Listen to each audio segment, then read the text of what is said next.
बार फिर से आप सभी का हमारे यूट्यूब चैनल पर स्वागत है। दोस्तों, आज के वीडियो में हम क्लास थर्ड जो यूपी लेखपाल हिंदी का क्लास चल रहा है उसमें आज हमारा तीसरा क्लास है। तो चलिए आज का वीडियो शुरू करते हैं। दोस्तों, यदि आप हमारे इस वीडियो लेक्चर का जो है PDF प्राप्त करना चाहते हैं तो आप टेलीग्राम चैनल पर ज्वाइन होकर वहां से जो है वीडियो की PDF को प्राप्त कर सकते हैं। तो चलिए आज का वीडियो शुरू करते हैं। तो आज का जो पहला प्रश्न है वो है कि प्रवाह जो है बहाव शब्द में प्रयुक्त प्रत्यय कौन सा है। तो बहाव शब्द में प्रयुक्त प्रत्यय कौन सा है। बहाव शब्द में जो है हमको प्रत्यय बताना है। तो बह, आवा, आओ, हो। तो इसमें जो आपका प्रत्यय होगा कि बहाव शब्द में प्रत्यय कौन सा है। तो बहाव शब्द में जो आपका प्रत्यय है वो आव है। आव इसमें जो है बहाव शब्द में प्रत्यय क्या है, आव है। उसके बाद अगला प्रश्न है आपका पाठशाला किस प्रकार का शब्द है। पाठशाला किस प्रकार का शब्द है।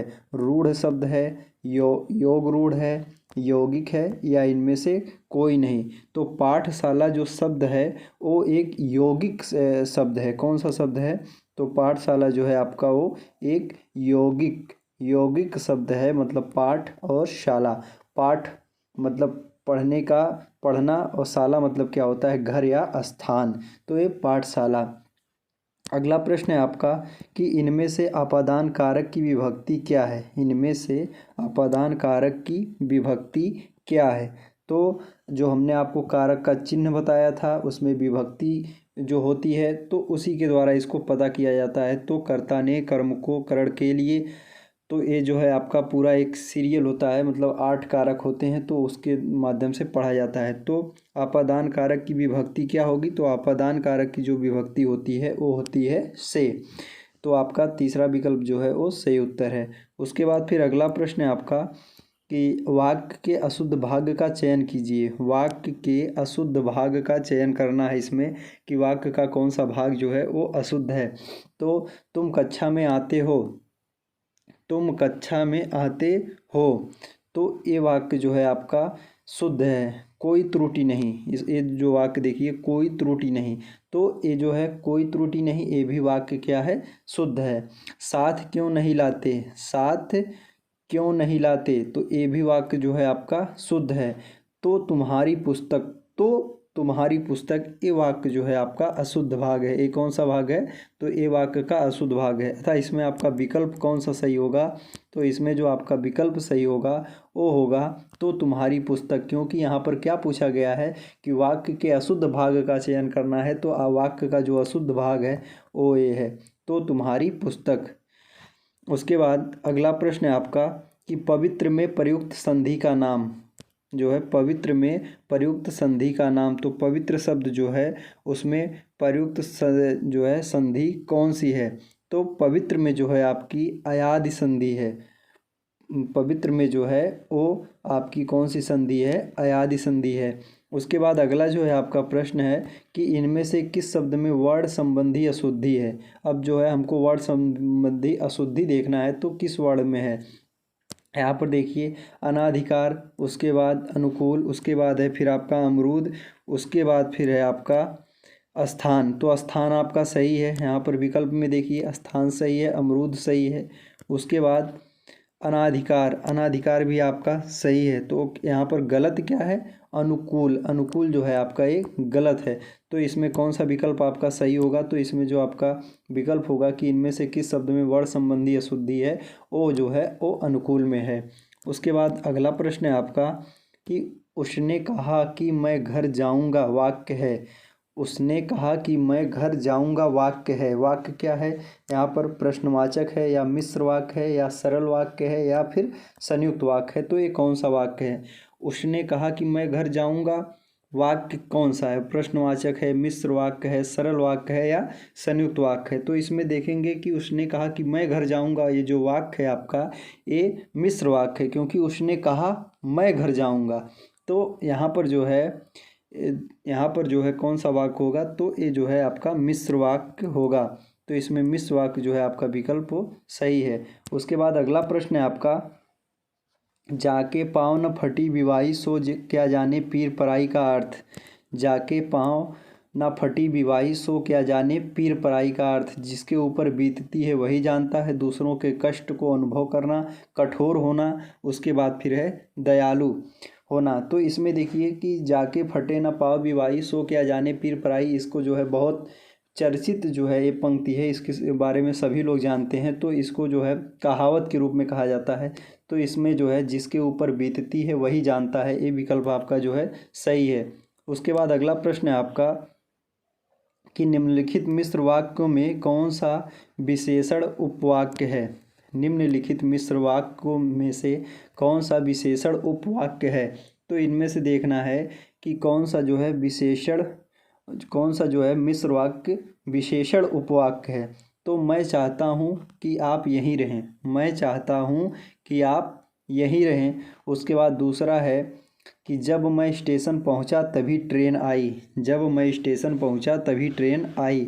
उसके बाद तीसरा विकल्प है आपका कि मैं कहता हूं कि तुम भोपाल जाओ, मैं कहता हूं कि तुम भोपाल जाओ। उसके बाद है कि लखनऊ जो उत्तर प्रदेश की राजधानी है एक ऐतिहासिक नगर है। तो इसमें देखिए प्रश्न आपका जो था कि निम्नलिखित मिश्र वाक्यों में से कौन सा विशेषण उपवाक्य है। तो इसमें विशेषण भी, उसके बाद उपवाक्य भी, मिश्र वाक्य भी होना चाहिए। तो यहाँ पर आपका जो विकल्प सही होगा वो है से जो आपका डी विकल्प है कि लखनऊ, लखनऊ जो उत्तर प्रदेश की राजधानी है एक ऐतिहासिक नगर है। ये जो है आपका मिश्र वाक्यों में से जो है विशेषण उपवाक्य है, मिश्र वाक्य में से। इसके बाद मिश्र वाक्य भी है, उसके बाद विशेषण, विशेषण उपवाक्य, विशेषण उपवाक्य है। तो ये जो है आपका विशेषण, मिश्र विशेषण उपवाक्य है। उसके बाद फिर अगला है आपका कि इनमें से कौन सा शब्द समूहवाचक प्रत्यय नहीं है। अब देखिए यहाँ पर सिर्फ प्रत्यय नहीं पूछा है, यहाँ पर पूछा है कि इनमें कौन सा शब्द जो है वो समूहवाचक प्रत्यय नहीं है। तो इसमें से कौन सा शब्द समूहवाचक प्रत्यय नहीं है। तो इसमें से देखना होगा कि इनमें से कौन सा शब्द समूहवाचक प्रत्यय नहीं है। लोग, उसके बाद प्रेस, उसके बाद है आपका वर्ग, उसके बाद है आपका गण। तो देखिए यहाँ पर इनमें से समूहवाचक प्रत्यय किस में नहीं है। तो इसमें जो है समूहवाचक प्रत्यय प्रेस में नहीं है, किस में नहीं है। तो इनमें से जो समूहवाचक प्रत्यय नहीं है वो प्रेस में नहीं है, इसलिए आपका ये जो विकल्प सही है। उसके बाद फिर अगला प्रश्न है आपका कि करना, विरोध करना के लिए सही मुहावरा है। इसमें बताना है कि विरोध करने के लिए कौन सा मुहावरा जो है उस पर सही है। सिर झुकाना, सिर उठाना, सिर कटाना, उसके बाद जो है आपका सिर चढ़ाना। तो यहाँ पर जो है कि इनमें से कौन सा सही होगा। तो विरोध करना, किसी का विरोध करना, लोग कहते हैं ना कि किसी का विरोध किया जा रहा है, तो मतलब उसके ऊपर जो है सिर उठाया, सिर उठाकर उसके सामने बोलना, तो वो मतलब होता है सिर जो है विरोध करना। तो यहाँ पर कौन सा विकल्प आपका सही होगा, सिर उठाना। क्या होगा आपका विकल्प, सिर उठाना। उसके बाद फिर अगला प्रश्न है आपका कि इनमें से किस शब्द में चंद्र बिंदु संबंधी अशुद्धियाँ हैं। इनमें से किस शब्द में चंद्र बिंदु संबंधी अशुद्धियाँ हैं। आंगन, अंगना, पहुँच, दांत, चाँद। तो इसमें से देखना है कि किसमें जो है चंद्र बिंदु संबंधी अशुद्धियाँ हैं। तो देखिए यहाँ पर जब आप अंगना देख लेंगे आपका सही है, दांत आपका सही है, चाँद आपका सही है। लेकिन जब आप पहुँच लिखते हैं तो पहुँच आप इस प्रकार से लिखते हैं, पहुँच जो है आप इस प्रकार से लिखते हैं। तो ये यहाँ पर जो है चंद्र बिंदु संबंधी अशुद्धियाँ हैं। तो इसलिए आपका इसमें कौन सा विकल्प सही होगा। तो इसमें जो आपका सही उत्तर होगा वो होगा आपका पहुँच, कि इनमें जो है चंद्र बिंदु संबंधी अशुद्धियाँ हैं। उसके बाद अगला प्रश्न है आपका कि मतैक में कौन सी संधि है। मतैक में कौन सी संधि है। तो आप इसमें देखेंगे कि मतैक में जो संधि आपकी पाई जाती है वो वृद्धि संधि पाई जाती है। कौन सी संधि, वृद्धि संधि। अब इसका विच्छेद क्या होता है वो भी जान लीजिए आप। मत प्लस एक, मत प्लस एक, ये जो है इसका संधि विच्छेद है। तो मतैक में कौन सी संधि होती है, मतैक में वृद्धि संधि होती है। संधि विच्छेद आपके सामने है, मत प्लस एक। उसके बाद अगला प्रश्न है आपका कि ऊष्म और संयुक्त किसके प्रकार हैं। इसमें बताना है कि ऊष्म व्यंजन जो होते हैं और संयुक्त व्यंजन जो होते हैं किसके प्रकार होते हैं, स्वर के या व्यंजन के, स्वर के या व्यंजन और स्वर दोनों के या इनमें से किसी के नहीं। तो देखिए ऊष्म और संयुक्त जो जिसके प्रकार हैं वो व्यंजन के प्रकार हैं। ऊष्म व्यंजन आप पढ़ते हैं, संयुक्त व्यंजन पढ़ते हैं, तो यहाँ पर जो किसके प्रकार हैं, तो व्यंजन के प्रकार हैं। तो इसमें जो है आपका व्यंजन जो है उत्तर वो सही है। उसके बाद अगला प्रश्न है आपका कि राम घर गया, राम घर गया उसने माँ को देखा का संयुक्त वाक्य बनेगा। इसका जो है संयुक्त वाक्य बनाना है कि राम घर गया उसने माँ को देखा। तो यहाँ पर देखिए इसका संयुक्त वाक्य बनाने के लिए आप क्या करेंगे। पहला विकल्प है आपका कि राम ने घर जाकर माँ को देखा, राम घर गया अतः उसने माँ को देखा। उसके बाद है आपका कि राम घर गया और उसने माँ को देखा। उसके बाद विकल्प है इनमें से कोई नहीं। तो आप इसमें देखेंगे कि जब आपको संयुक्त वाक्य बनाना होता है उसके भी नियम होते हैं। तो राम घर गया उसने माँ को देखा, तो इस वाक्य में जो आपका सही उत्तर है कि राम घर गया और उसने माँ को देखा। तो इसमें ये विकल्प आपका जो है सही होगा कि राम घर गया और उसने माँ को देखा। उसके बाद अगला प्रश्न है आपका कि इनमें से योजक चिन्ह कौन सा है। इनमें से जो है योजक चिन्ह का पहचान करना है कि इनमें से योजक चिन्ह कौन सा है। ए योजक चिन्ह है या ए या फिर ए। तो इनमें से जो आपका योजक चिन्ह है वो आपका ये जो है योजक चिन्ह, इसको जो है योजक चिन्ह कहा जाता है। योजक चिन्ह ये होता है। उसके बाद अगला प्रश्न है आपका कि निम्नलिखित में से तत्सम शब्द का चयन कीजिए। निम्नलिखित में से तत्सम शब्द का चयन कीजिए। तो तत्सम शब्द का चयन इसमें करना है वर्षा, उसके बाद आंसू, वर्षा, आंसू, हाथी, बारात।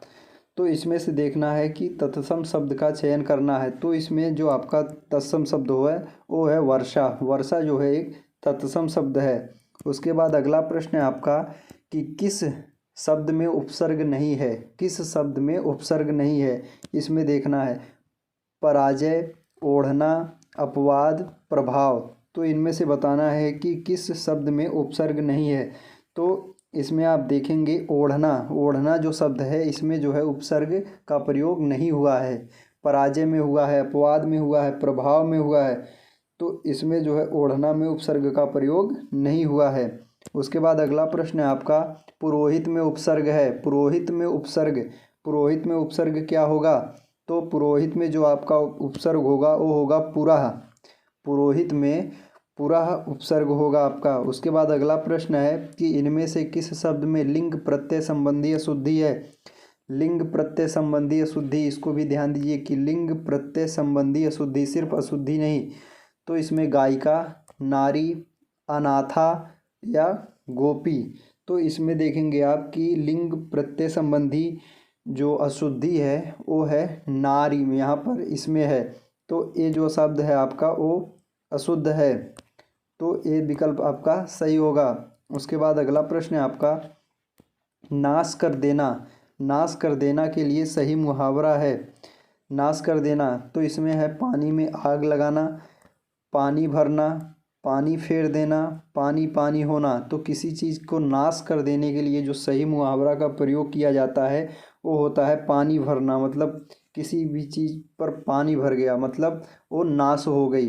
तो इसमें कौन सा आपका विकल्प सही होगा, पानी भरना। आपका जो बी विकल्प है वो आपका सही उत्तर है। उसके बाद अगला प्रश्न है कि बेइंसाफ़ी में प्रयुक्त उपसर्ग है। बेइंसाफ़ी में प्रयुक्त उपसर्ग है। तो बेइंसाफ़ी में प्रयुक्त उपसर्ग जो है वो है बे।